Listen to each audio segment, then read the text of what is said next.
Morning, everyone. Hope you're all well, and thank you for joining us this morning. I think we've got most people onto the webinar, and just a couple more joining. I can see as we're just starting. So we will make a start, and hopefully anyone that joins in a second won't miss too much. And we'll be recording anyway, so they'll be able to catch up anything that they've missed. So just before we start running through some slides that we've got to present today to you, just some introductions and a bit of housekeeping to run through. My name's Liam Hope. I'm the Director of Engagement at Sports Leaders. My role really sort of focuses around the work that we do to connect with our centres through our team that supports those centres in the delivery of our qualifications. I'm joined also by colleagues Lucy Supperstone and Keely King. Lucy is the Director of Standards and Innovation, and she oversees all of the work that revolves around our awarding organisation. So it's her and her team's work that's kind of been at the heart of a number of the changes and adaptations that we've made to our qualifications and processes in recent weeks, and she'll be talking you through shortly what we've done, how we've done it, and what that means. And Keely is part of our partnerships team, and she'll today be playing the role of looking after the questions and chat function, and she'll also be a key part of the team that will follow up with you all after today, both collectively and individually. So just before we start, some housekeeping points to cover. We do have a high number of attendees on today's call, which is great. So we have set it so that everyone is on mute initially and no cameras are on. Obviously, just to help with sort of connectivity and things.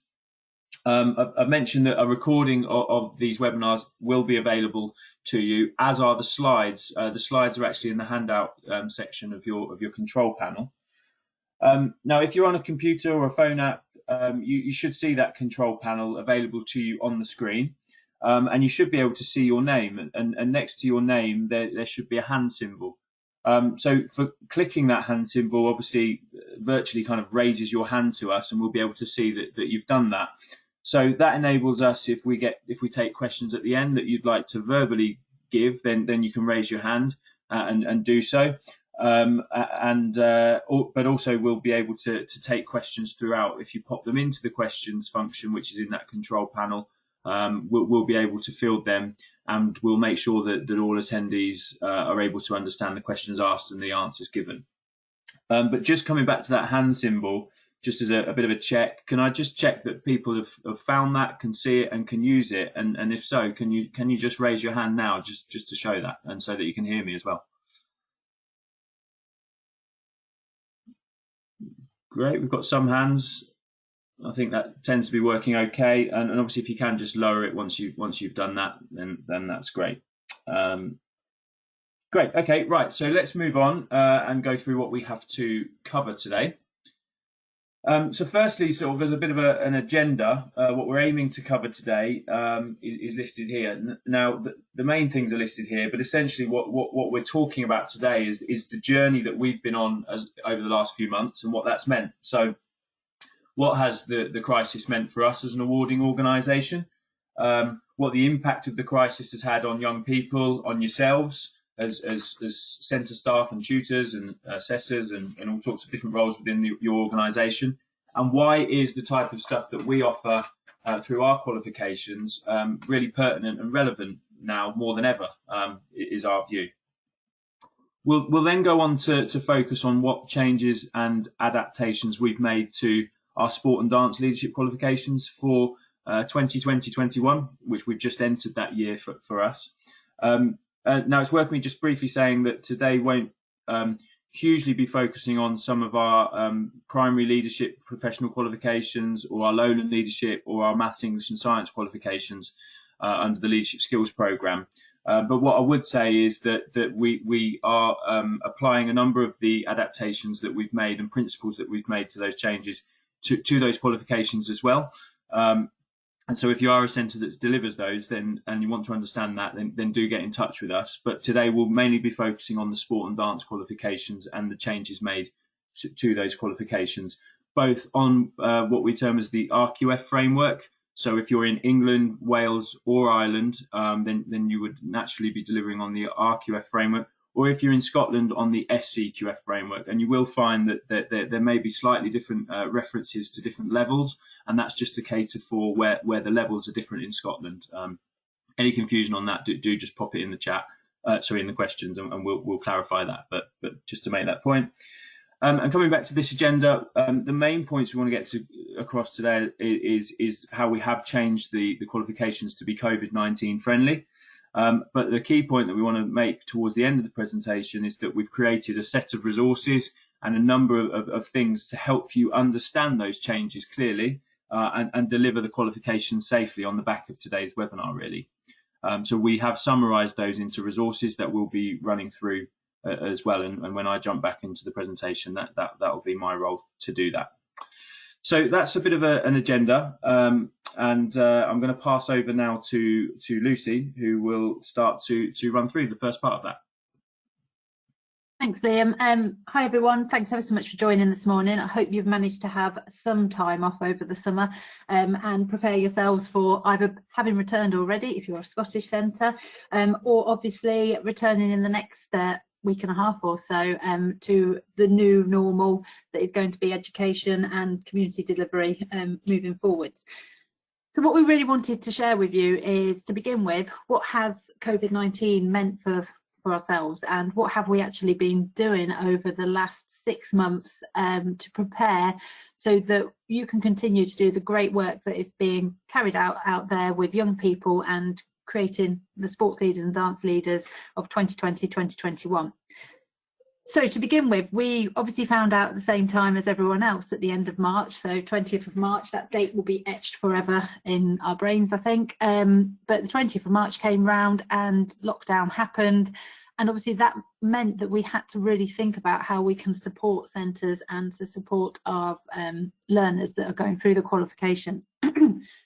So first thing that we looked at were the current courses that we're running. So obviously we generally have 100,000 young people completing our qualifications over any academic year, and 2019-2020 wasn't expected to be any different. So we had a lot of live courses that were ready to be completed, assessed, etc., and were put on hold. So we really wanted to make sure that we gave assessment and certification support. So in May this year, we actually sent out information to all of our centres that had courses on, and we gave assessment and certification support for the learners that were currently on courses that couldn't complete. So what we produced was an amended specification and an amended way for us to quality assure, and that quality assurance enabled it was over 260 centres to get all of their qualifications certificated moving forwards.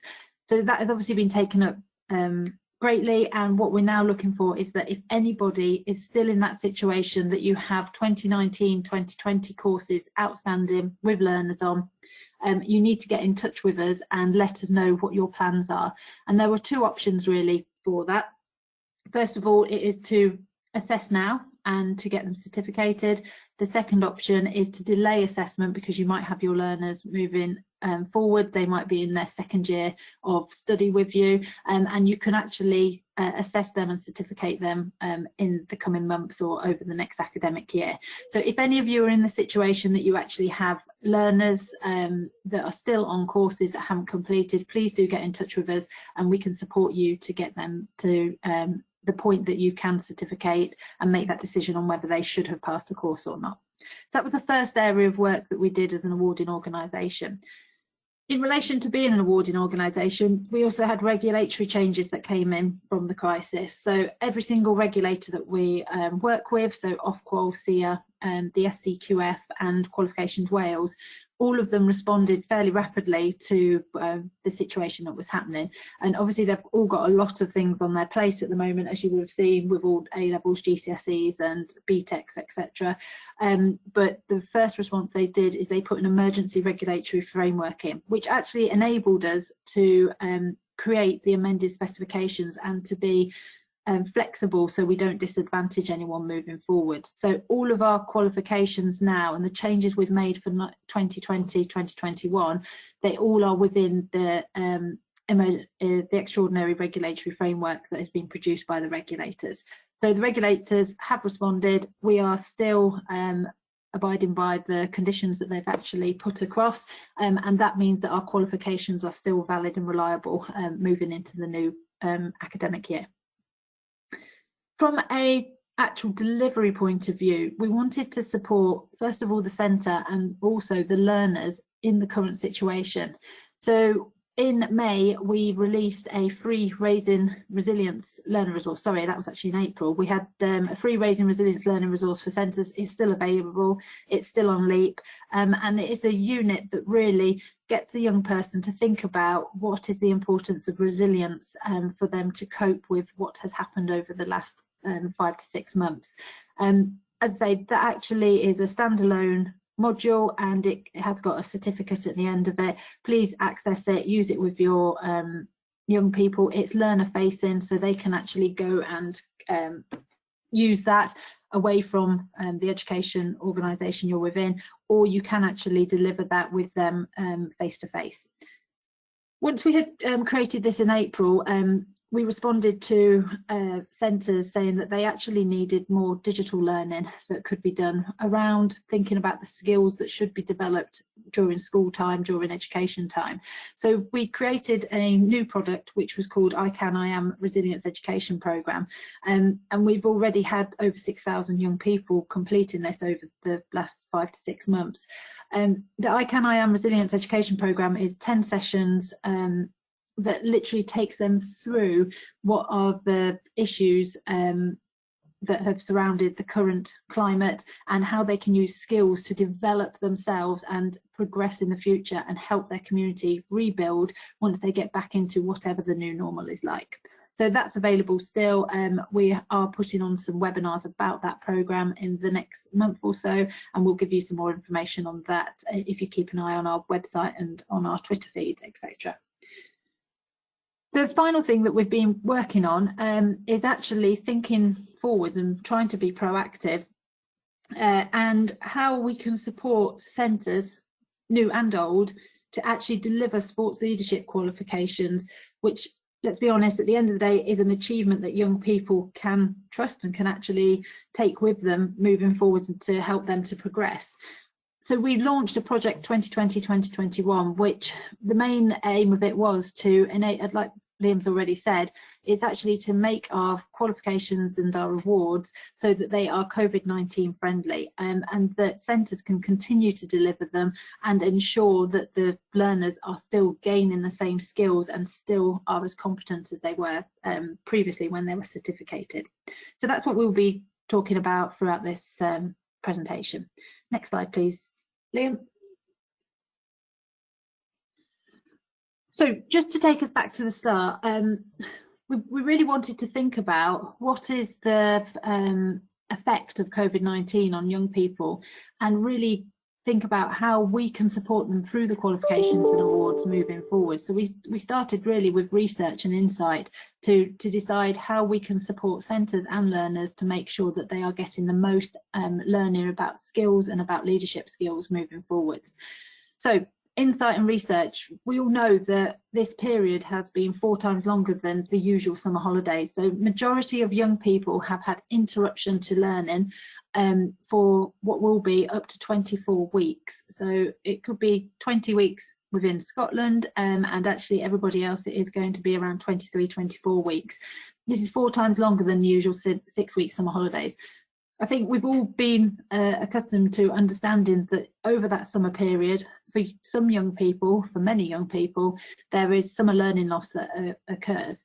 But one of the things from research that has really struck home with us is that research, and it's not normally talked about quite so much, but they've found that 50% of young people actually do not want to return to school after the summer holidays.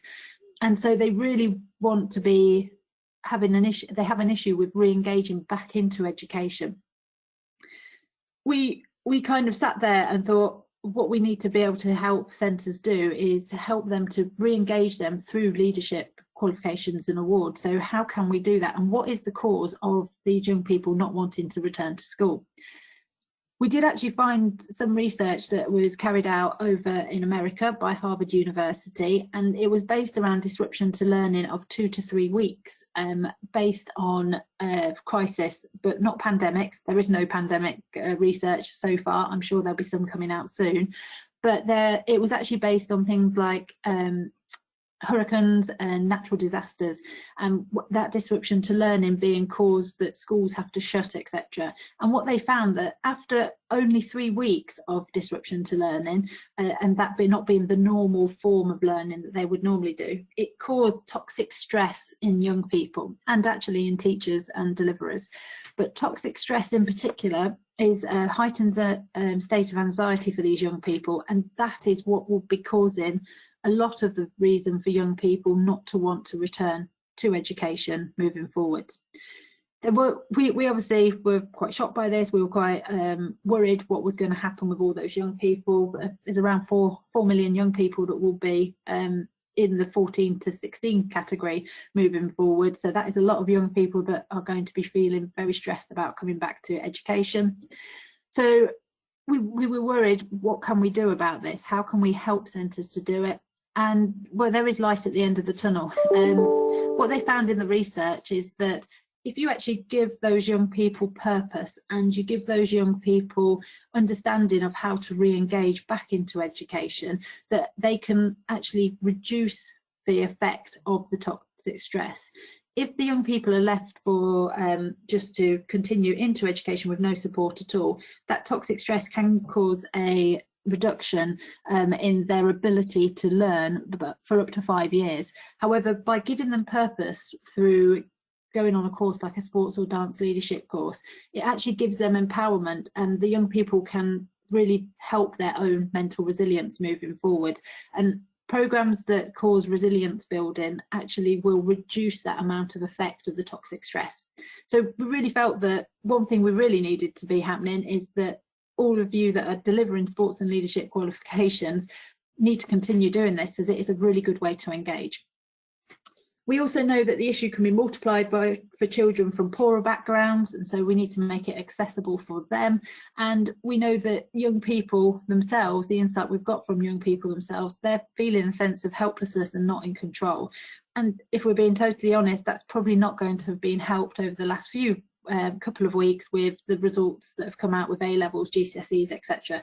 They feel even more helpless and not in control of their own destinies at this point in time. So next slide, please, Liam. The other area that we started to think about, having decided that yes, sports leadership, dance leadership, it could be part of the solution moving forwards to engage young people back into education, was about how can we continue to do the great work that education is doing and link it to the curriculum. Now, I apologise here, this is obviously an older statement about Gavin Williamson. He's had quite a few statements given out over the last few weeks as well. But in July 2020, he really stated that educational routines want to come back as quickly as possible. Our main concern was, and it was reported through the media, that actually schools were going to be going back to just doing core curriculum, being maths, English, science, etc. However, in July, he did announce that from September, every school and college, and this is really what we should be speaking to senior leadership teams about, they should be returning to a broad and balanced curriculum. So that is all about actually developing the whole young person and making sure that their skills, their personal skills, their ability to cope with adversity and their ability to re-engage back into education is helped through the curriculum that you are delivering. So anyone who is coming across the fact that PE is cancelled, that actually we're only going to concentrate on maths and English, we really need to be starting to talk about the positive effect of sports leadership, of other wider curriculum areas can have on a young person and their whole approach to and progression and success in the long run of their future. All of our qualifications, as we have been doing over the last few years, are linked to the skills framework. So not only do they start to build character, they start to actually build resilience. They're linked to character benchmarks within England. They're looking at being linked to attainment in Wales and in Scotland. They actually also link to developing 5 key skills which will actually benefit them in the future. By building these, they'll be able to take these and transfer them into whatever they decide to do for their next steps. And the 5 key skills are communication, self-belief, teamwork, self-management and problem solving. There's more information on that throughout all of our tutor resources and also on our website. So please do go and have a look at that. So first of all, we have seen an idea that actually sports leadership, dance leadership can help young people with toxic stress. And then secondly, we believe that as part of a whole curriculum that will develop the whole person to prepare them for whatever adversities come in their way, that actually sports leadership and dance leadership can develop skills and character and resilience that will move them forward. So as an organisation, we believe that now is more important than ever that we continue to get young people to become sports and dance leaders so that it can help them in a number of ways. Next slide, please, Liam. So what did Project 2020-21 look like? Next slide, please, Liam. Thank you. First of all, we wanted to listen to you, the centres, and to the learners and understand really what are the issues that are going to come about with the COVID-19 situation, especially when we're returning into education, whether that be at school or a community organisation. So we ran, and some of you, thank you very much for responding, we ran a survey in April, May, and we also ran some advisory panels that many of our centres were a part of, and also a strategic advisory panel that started to identify what the obstacles were for delivering sports leadership moving forward, so that we could then start to address those, and we'll be talking about how we address those moving forward. So as you can see here, these are 9 of the main key areas that came out of being seen as obstacles. First of all, there's one that's events not being able to be organised and delivered, and that links really strongly with the demonstration of leadership hours are less possible. The fact that you are not able to cross bubbles, you are not possibly able to get young people to go into primary schools or go into other community groups, is going to cause some issues with delivery. So we had to address that, and we'll talk about how we have. The other areas is thinking about things like the community, and the community is going to be confined to probably the school and the bubble and the home environment. So we have looked at addressing that as well. Can we social distance in sports leadership, learning and delivery? Again, we've started to look at how we can and provide resources for that. And then finally, the other ones are more around contact time with learners and being able to do home learning as well, because as we know, local lockdowns may happen. We may find that certain young people are having to self-isolate, and so we need to be able to set that. So we were starting to really think about how assessment can continue, how learning can continue, and how you can continue to communicate with those young people during these times. Next slide, please, Liam. So they're the problems that we could see, the obstacles that were actually put in front of us with September looming, August for Scotland looming.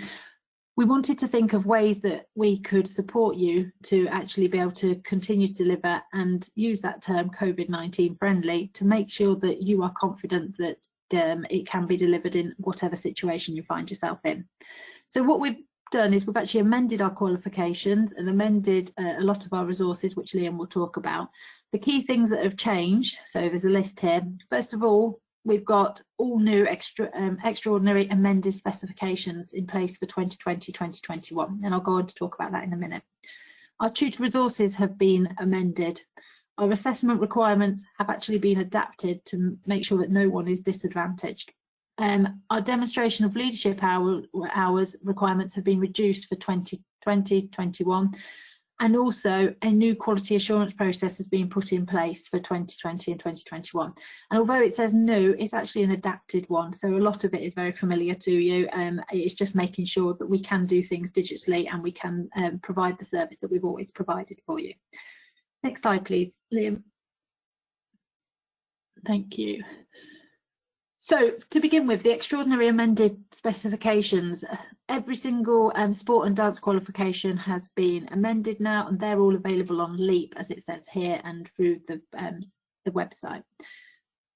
At the end of the day, the qualifications themselves are still delivering competent young people that can be sports leaders or dance leaders, and they still require assessment and performance criteria for young people to demonstrate so that we can award them with the certificates that they deserve. The specifications themselves also outline the adaptations made to the units for 2020-2021. Please, I want to highlight there that the adaptations are not massive. The units are still similar to what you have always delivered. There have been tweaks to the assessment and the requirements. It also outlines the resources available to support delivery, and Liam will go through some of those, and the demonstration of leadership requirements for 2020-2021. And as I've said, Liam will go through that in full, but they have been reduced on the whole. The other thing to be really aware of is that the resource that will be really useful for your centre, in particular for yourself and for anyone who's involved in sports and dance leadership, is that we have created a guide in our enabling delivery resource with what has changed, and it goes through each of the qualifications and shows you exactly what has changed so that you can have an overview straight away there. So please do access that, and Liam will talk about the enabling delivery resource as we move forward. Next slide, please, Liam. Thank you. So the definition of community, we've talked that things are going to change. One of the biggest changes for all of us, I think none of us can say it hasn't changed, is that our communities have changed. Everyone's has probably become a lot smaller. The COVID-19 crisis is that you probably socialise with a lot less people, and you're probably finding that a lot of the things you used to do are not available at this point in time, etc. So we as an organisation decided that we were going to review what we refer to as community. So we actually reviewed the definition and we came up with a new definition for community. Now, the effect that this actually had on our awards and qualifications is that in 2020-21, we have actually suspended level 2 qualification in sports leadership. So all level 2 learners will complete the level 2 qualification in community sports leadership. So that means that anybody who was on a level 2 qualification in sports leadership in 2019-2020, if you had the same cohort that hadn't completed and they were going to start again in this academic year, they would be put onto the level 2 qualification in community sports leadership. Now, the reason for that is because we have redefined community. So school is now included within that community. Next slide, please, Liam.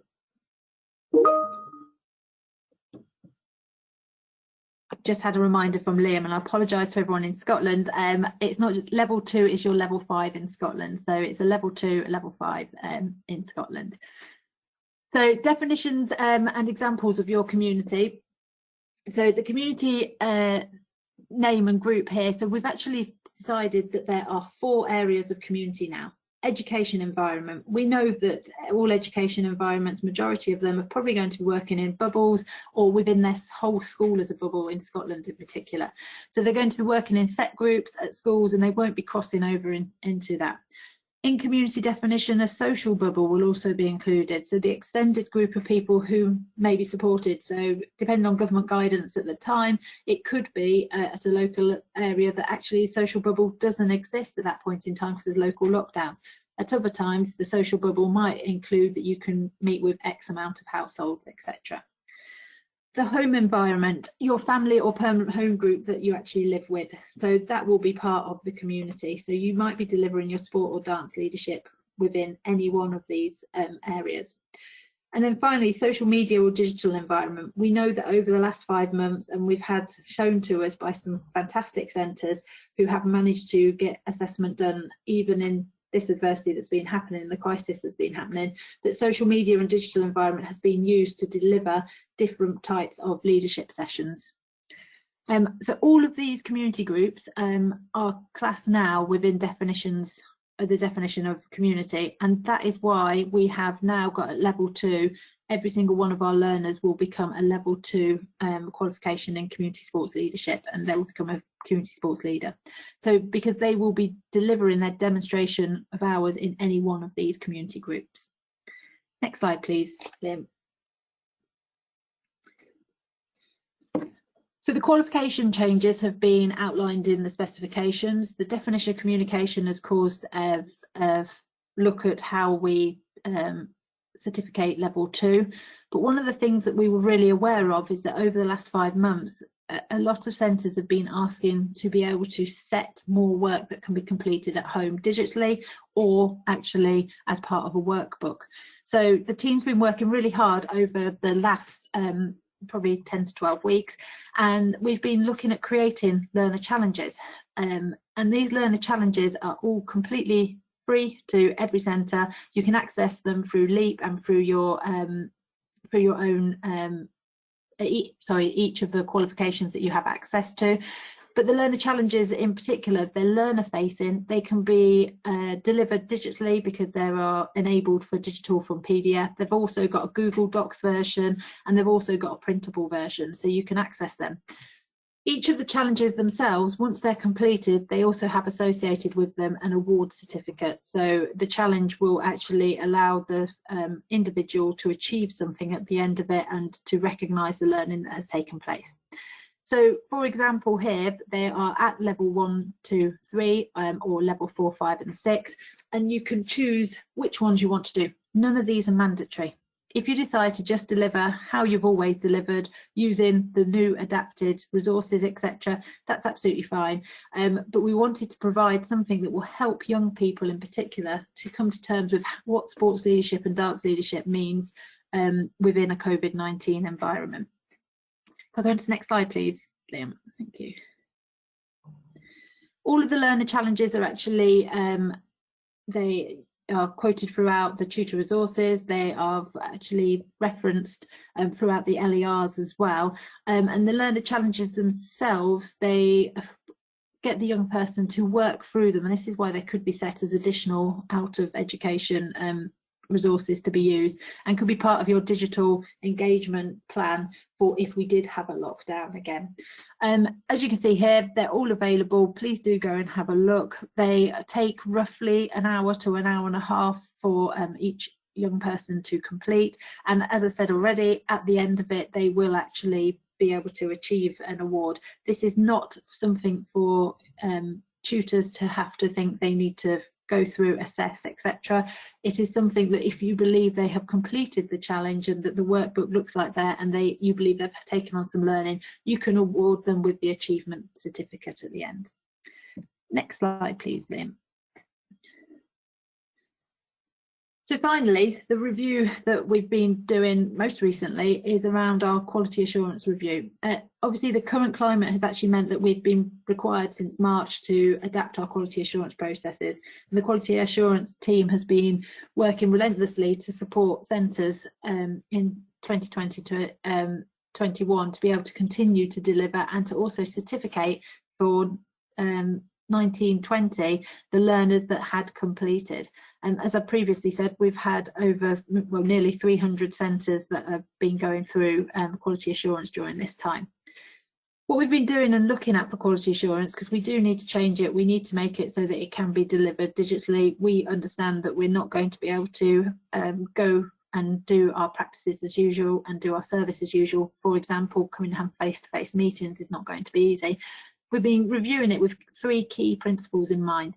First of all, we've been ensuring processes are robust.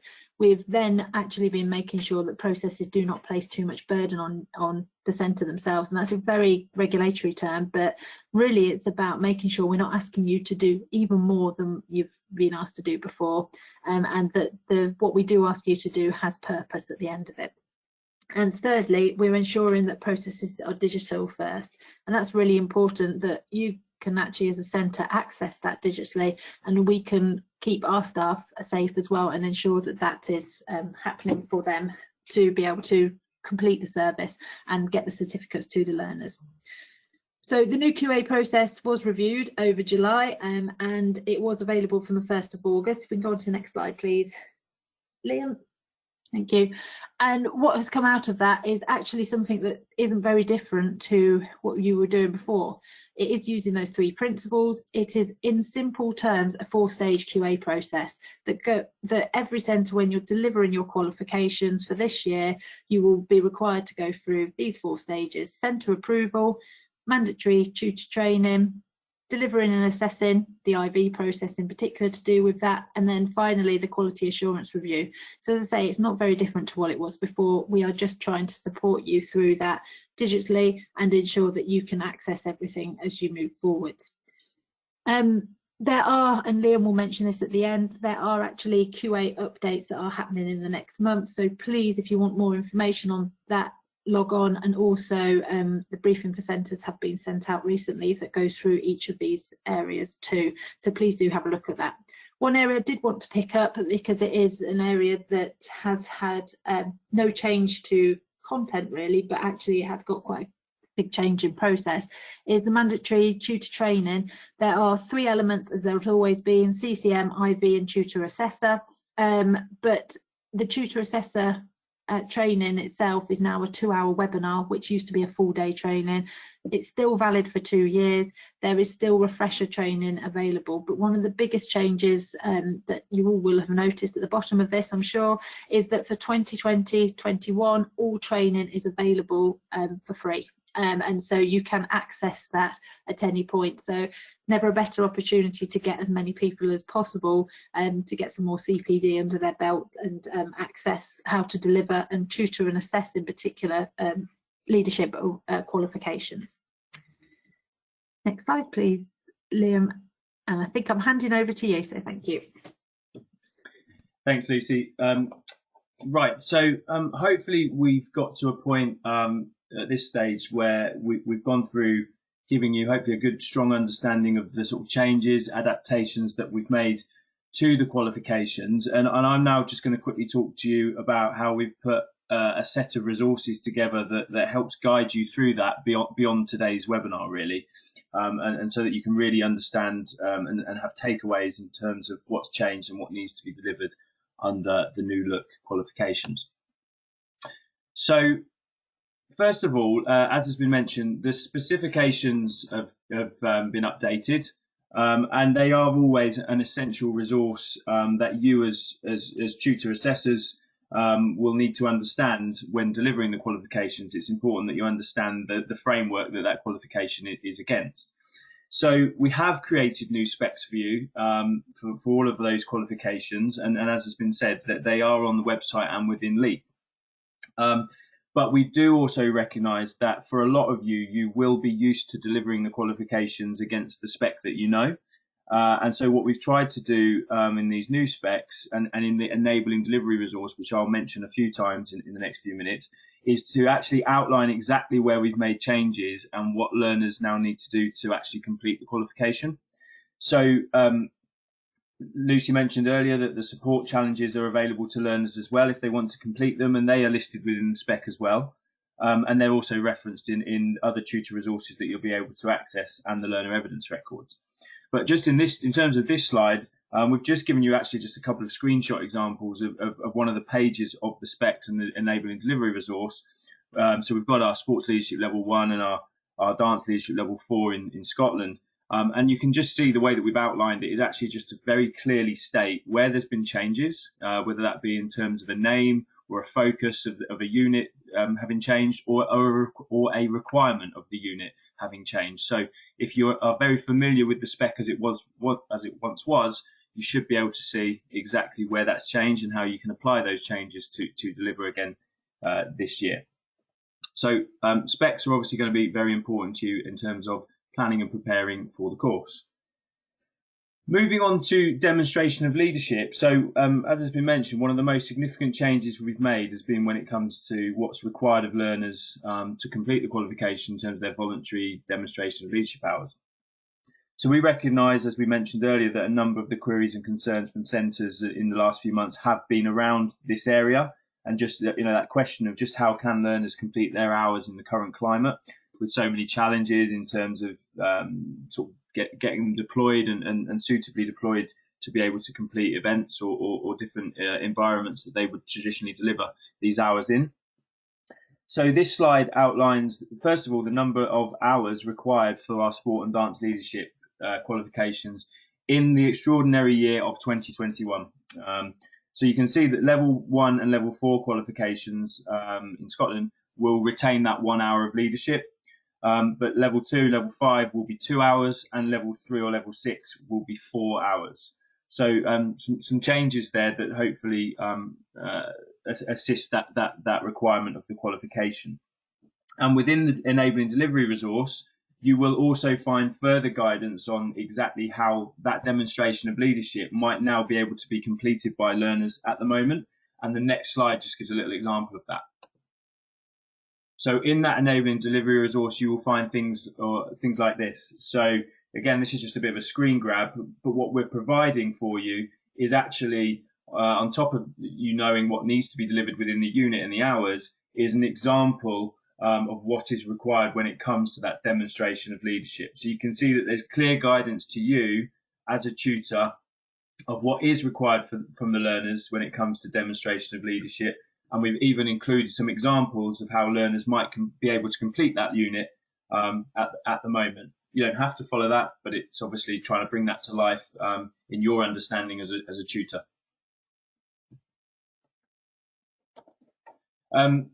So what we've also just done here is we've updated within the Tutor Resources some screenshots here of the different calls to action and what's required of a tutor as well. So all of these tutor resources and PowerPoints that they are provided in that format are now updated more or less. I think certainly to start all of the qualifications, they are all uploaded into Leap, or will be within the next week or two. So you should be in a position to fully start and prepare the delivery of the courses as a tutor with ready-made PowerPoints to deliver the first few units of the qualification, and they will continually be updated in the coming weeks so that all PowerPoints will be there. So hopefully with all these kind of things in mind, you're hopefully starting to get a bit of a sense that the qualifications themselves have been adapted to be very COVID-19 friendly, and not something that I guess the virus itself can provide a barrier to completing the qualifications with. But we are also mindful, I guess, of your own barriers that you have to overcome at your end. And one of those may be or may have been in recent weeks the accessibility of your own facilities, or hopefully not, but in the coming weeks that could be an issue to you. And that sort of question of how can you actually utilize your facilities to deliver the qualifications as you know them or not. So the slide so far should have given a sense of how flexible the qualifications have become.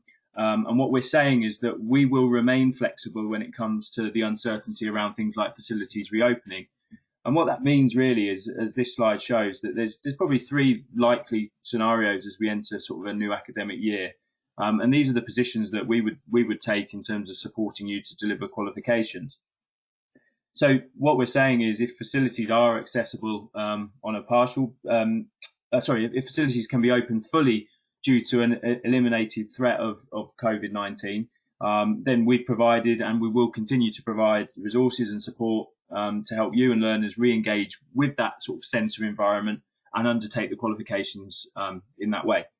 But if facilities are only accessible maybe on a partial basis, or they even remain closed as you start to think about delivering the qualifications, then we will support you to deliver either what we term as a blended learning approach or a complete home learning approach. And there is still an opportunity within both of those approaches for the qualifications to be completed by all learners, as we've shown with changes made to things like demonstration of leadership and access to resources, etc. So it's our view that for each of these scenarios, I guess on that kind of COVID-19 threat scale, that it should give you comfort as a tutor assessor that if things do return to normal quickly, so can your interaction with learners. And I think a lot of you are based within education are preparing to return to some form of normal fairly quickly or fairly soon. But if facilities and restrictions do become a barrier again, or continue to be a barrier, then that home learning or blended learning approach will allow for the delivery of the qualifications without any issues to completing them. So on top of the kind of facilities consideration, there's also the additional safety considerations, I suppose, when it comes to risk assessment. Now, from a tutor point of view, it's likely that you'll already be looking at some of this already within your organisation, but it's worth us just pointing out that we have developed a new risk assessment template for you to use as a tutor. That's again available to you within LEAP and within the enabling delivery resource, should you want to use it. But the other key point here is you'll also find in the new learner evidence records that safety and risk assessment, particularly when it comes to COVID-19, it is included throughout those, both in terms of things like session planning and event planning. It's a kind of quite a prominent consideration that's referenced for learners to be thinking about as they complete the qualification. And as we sort of touched on earlier, that we've even developed specific support challenges to learners to focus on leading activities safely, which really has a COVID-19 focus, or assisting in leading safely if it's a level 1 or level 4 learner. So there's quite a lot of focus and support for learners to actually develop their understanding and skill set around risk assessment, safety, and COVID, all within that, really. So as we're now sort of getting a feel for how the qualifications have changed and the facilities, the safety considerations not hopefully being a barrier, we should hopefully, we hope, be in a position that you really feel that you're now able to start planning and actually registering your qualifications for the year. And I know some of you have already done that. I've seen some of the people on the call. I know you've already put your courses in for this year. But now's the time for you to start thinking about that, as you do this time of year normally anyway. So for those of you that have delivered with us before, you should know that, first of all, the completion of an LER, a learner evidence record, is a mandatory part of the course for a learner. And as I touched on, where we've adapted the qualifications, we've updated the LER documents so that they reflect all these new changes, and they reference all the key things that we've been talking about, and they're fit for purpose for delivery in 2021. The link below, or the sort of video screen there, is actually a link to a clip that on YouTube that gives a little bit of an overview from a tutor's perspective on LERs and the role that they play for them as a tutor assessor, and for learners, and the value that they bring as a learner completes them as part of the qualification. So if you have a moment, try and take a look at that through our social media or through that link in the handout afterwards. But the point I wanted to make around LERs is what's available to you in terms of accessing them for this year's courses. Now, traditionally, we've offered free printed LERs to centres around this time of year. And we've done that once we've, alongside receiving a registered course with learner numbers. So that saves a lot for you on printing and stapling and the professionally looking learner evidence records, which obviously students and learners really value as a kind of a record of their achievement through the course that they can keep hold of and almost treat as a bit of a scrapbook, if you like, through that learning.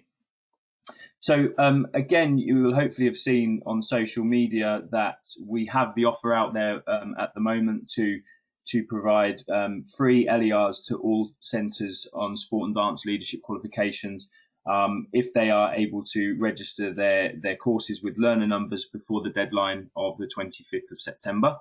And that allows us to, in order for you to access that offer, well, we just need to do two things. Firstly, we need to be aware that you would like to take up that offer. So if you haven't already, please get in touch with us to let us know that you would intend or would like to access the free printed LER offer. You can do that in a couple of ways. Speak to us if you're in touch with any of our staff. Drop it into the chat question function now, and we'll try and log it as well. Or what you'll also find is on the back of this webinar today, there'll be a very short 60-second survey, of which one of the questions is, would you like us to register your LER interest? So let us know that you intend to take that offer up so that we can log that within our system. And what we then do is we then match that with the second requirement of you, which is you need to put the course in with the learner numbers. So if you do both of those, we will then be able to tie that up and ensure that you receive learner evidence records delivered to you free of charge, and saving you a lot of time, money and effort as you prepare for the delivery of the course. We've had a great response to that, as we do every year. It's a really positive campaign that we have every year, and so would encourage you to take that up. But what I should also say is, obviously, with COVID and the last few months in mind, we've been looking at in recent weeks how we can provide LERs in different ways. And so what we've looked at is the digital offering around learner evidence records as well. We think that's obviously more important in the current climate, and naturally over the coming years will become more of an important need for us in a digital world. So what we've ended up being able to do is provide a couple of different options around LERs. We're also able now to offer an editable PDF version of the LER. So that works well for learners who would look to download an LER to their desktop and then complete as they go through the course that way. And we've also been able to provide an online classroom-friendly version, which works well with things like Google Classrooms or Teams classrooms, so that you can complete with your students that way if you prefer. Now, all of those options, whether it's an editable PDF, a online classroom version, or the printed version, are all accessible to you at the point that you register the course with learner numbers. So at the moment, you won't be able to access those until you do that. And so that is your call to action to access them would be to prepare and consider your course and your learner numbers and input that through the LEAP system. If you need any support understanding that, please do get in touch with us and we will support you through. So just to summarise, we sort of hope that a lot of the work that we've done to adapt the qualifications and the support of resources really helps you as tutors, as centre staff, to be in a sort of strong position to continue supporting young people and gain meaningful qualifications into 2021. In terms of the resources mentioned, all of them are available now. So the new specs, the enabling delivery resource, which is published on our website and on LEAP, the updated PowerPoint resources for tutoring the qualifications, the support challenges. I think 7 out of 8 of the challenges are online, so the last one's going online very shortly. That's all there for you to access to plan your courses for 2021 and be prepared. The briefing for centre that Lucy mentioned earlier, we circulated that to centres last week or the week before. There is a link to that within the handout. Please, if you've not seen that, access it, read it, and understand exactly where we're at in terms of some of the points we've made today. And there's a bit more in there around quality assurance processes and key things and information that you need to know. And please disseminate that to all the staff in your organisation who are involved in delivering our qualifications. And then just finally, there's a few things coming up, which again will sort of complement some of the messaging and things we've tried to get across to you today. We touched on very much at the start, if you're a centre that are still have a number of things outstanding from last year's courses in 1920 and you've not been in touch with us, first call to action would be speak to us and we can really support you, as Lucy said. But there are also a couple of upcoming webinars which are very much focused around if you've got courses from last year and you need to understand what you need to do, then come on to those webinars on the 10th or the 18th of September. We've mentioned again about training being free and an option for all centre staff to access. There's a hyperlink there to the training page, and you can book onto a number of webinars that we've got coming up, which will train you as a tutor assessor if you're not trained already. Or you can refresh if you're due to your training is due to expire. So again, a free opportunity, as Lucy said, to gain that CPD and make sure your centre's equipped to deliver our qualifications with the right staff. And our aim really, I think the final point, and hopefully you've picked it up through this webinar, is that we're trying to support centres as much as possible, and that will be a theme and an ethos that we'll continue through with in 2021. So we want to continue to look at where there are perceived challenges for centres, frequently asked questions, obstacles to overcome in the coming months, and we'll continue to support you, whether that be issuing some more supportive resources, running more supportive webinars, or just issuing frequently asked question responses, or on a one-to-one basis being there to support those questions. So I think the key theme throughout that is communication, and that's what we're trying to move forward with as a principle with you over the coming months. So that sort of brings us to the end of the presentation and gives us an opportunity to take any questions that you've now got. There may have been some coming through which colleagues have been picking up as we go, so we'll also try and capture those and mention those to everyone so that they understand anything that's come up. So I'm going to bring colleagues back in to sort of round all that up if we can. Yeah, some great questions coming in, so thank you and keep them coming. One thing I did forget to mention is that if you have got a cohort for 1920 that you are partially through, they will be, if you are decided to delay assessment and to continue it into the next academic year, they will automatically be switched onto the new specifications for 2020-21.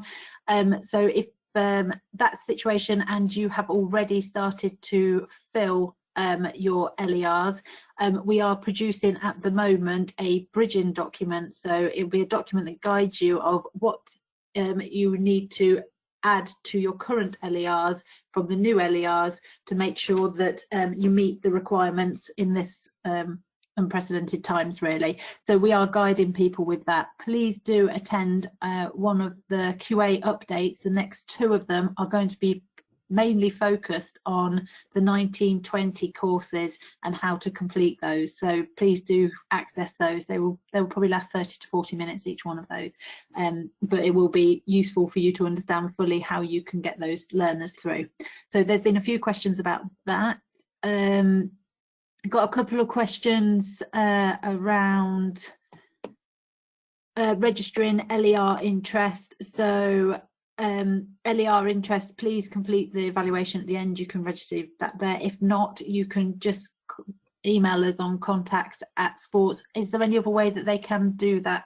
I think I've sort of mentioned on the call, and we've had a couple of people that have done that. They've put it in the chat in the questions that they'd like us to register it. So I can see Ashlyn's have done that and one or two others. So we can take it from there, Keely, that we'll log it directly for you, John, and anyone else that's put that. Great. There've been the training, someone's got their, Lisa said they've got their training expired at the beginning of lockdown. Can I do the refresher?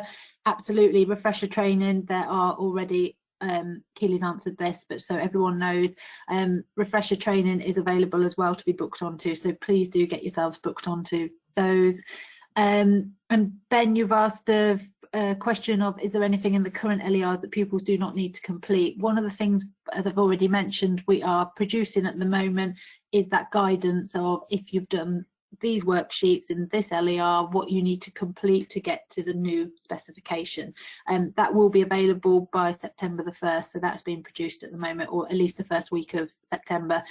Key thing is, please come on to those update QA webinars, because that you'll be able to talk to the QA people about that and actually ensure that you're not asking your learners to do more than they need to. Danielle, how do I find the CCM training? I haven't been able to find it on Leap. You should be able to go through Leap and go to the training tab, and it will be accessible through there. We will get Keely, would you be able to support Danielle with that if we can just email her a link to it? Yeah, sure. That'd be great, thank you. There's a couple, Keely, just to let you know that I've unfortunately put that Keely will be in touch, so sorry, I've passed that on to you about that. So I've noted the names down and for you to give some support. I think that is about mainly the main ones that were being covered. Anything else from you, Keely, that you've answered? Oh, sorry, there was one from Vicky, which was a good question. Can we use the challenges as demonstration of leadership? Within the challenges, how they're built is that there's learning at the start, there's then something that is getting them to do something, demonstrate something. So we have actually, we've referred throughout the challenges, if there is an activity that could be used as demonstration of leadership, we have actually noted that within the challenge. So there are some opportunities. You can't class that by completing all of them as their demonstration of leadership, but for example, one of the challenges might ask them to deliver digitally a session for 15 minutes. They could class that towards their demonstration of leadership hours. I think there's just a couple at the end. I'm not sure if I maybe misheard if you did answer it. Access to the recording was a question. How can we access that? We do have a recording of this webinar, as well as another recording of one that we ran similar to this available to you. So if you would like that, just request it of us after today, and we will provide the link to you. and please do disseminate to colleagues in your centre as well, if that helps.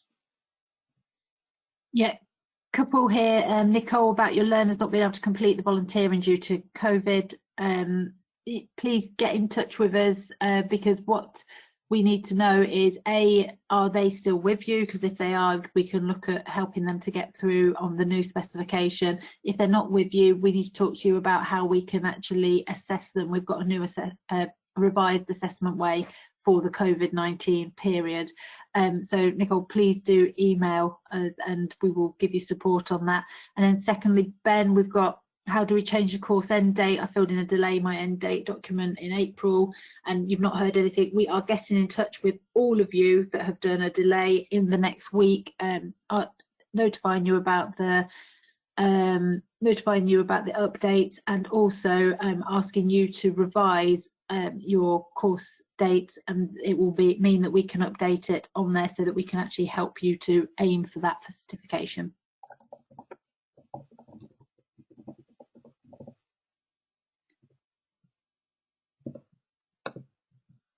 Okay, I think that was about it. That's it so far. We'll all stay on for another couple of minutes or so, so please do keep putting questions in. Otherwise, thank you for listening, and please do fill in the evaluation at the end of it. Anything you want to add, Liam or Keely? No, as I say, if there is anything, the contact details are there. I should have put them up a bit before. So use that, and as you exit, you should get the survey as well. If you wanted to log your LER interest, and we'd appreciate your quick feedback. Stuart, the link for training, you won't be able to access it on here. I don't think it will work through the screen, but you will be sent. You will be able to send the PowerPoint at the end of this, so you'll be able to access it through the PowerPoint there. Stuart, I think if you look in the handout section, the handout should be there, and if you open that, you should be able to access the link. Oh, apologies. Okay, Keely, can we follow up with Stuart? Then he doesn't seem to be able to access that link. Yeah, will do. And good luck with your Hertfordshire University delivery, Stuart.